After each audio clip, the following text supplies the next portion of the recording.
Donc bonjour et bienvenue, une petite vidéo assez courte pour répondre à un commentaire qu'on m'avait laissé sur une vidéo que j'avais fait sur Agisoft Photoscan sur ma chaîne principale. Et la question c'était comment utiliser un logiciel autre que Agisoft pour faire le masking. Donc par exemple Photoshop, puisque certains logiciels vont être beaucoup plus simples pour ça. Donc ce que je vais faire, c'est que je vais prendre ces trois photos et je vais les mettre dans Photoshop.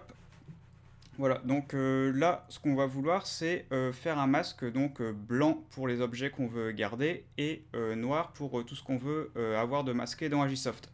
Donc là, il y a des gens beaucoup plus qualifiés que moi sur Photoshop, donc je vais faire ça très rapidement, mais pour des photos multiples, après, on peut aussi faire des scripts pour aller beaucoup plus vite. Là, je vais le faire très très rapidement et pas forcément très proprement avec cet outil. Oups, petite erreur. Voilà.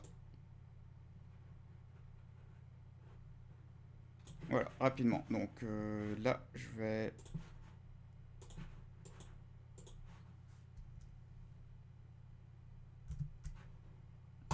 Voilà, remplir tout ça. Oups, j'ai oublié un petit bout ici.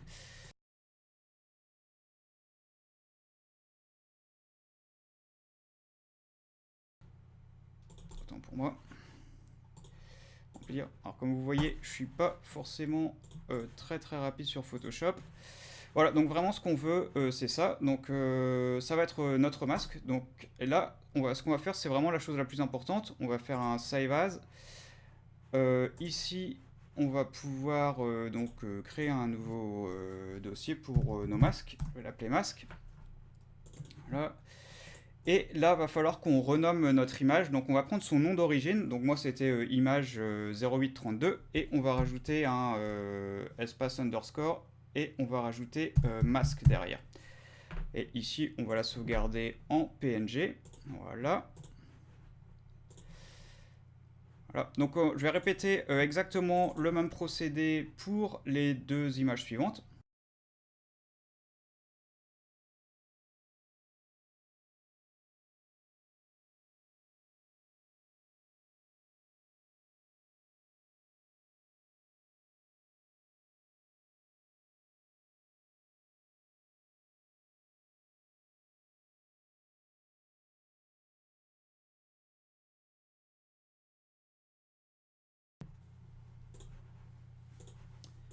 Voilà, donc tous nos masques sont faits, renommés comme il faut, donc le nom de l'image plus masque.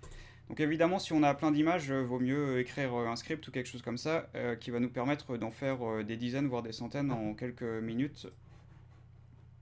Donc ensuite, on va pouvoir ouvrir Agisoft. Donc on va commencer par importer nos images. Voilà, ça va être celle-là.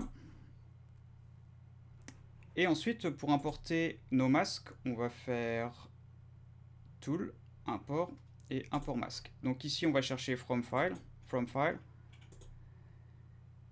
Et ensuite, on va faire OK et on va devoir aller chercher notre dossier où on a sélectionné, sauvegardé nos masques. Donc ici, c'était le dossier masque. Et on va faire Select Folder.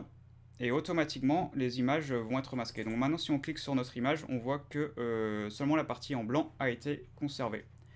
Donc voilà, c'est pas la seule méthode, mais si vous avez par exemple le fond qui change à chaque image, ça peut être très utile. Si le fond ne change pas entre chaque image, vous avez aussi la solution de prendre la photo du fond sans l'objet à scanner et ensuite de faire un import masque et à ce moment-là de choisir from background et tout ce qui sera le fond sera automatiquement supprimé parce que Photoscan va évidemment reconnaître la partie de l'image qui reste la même.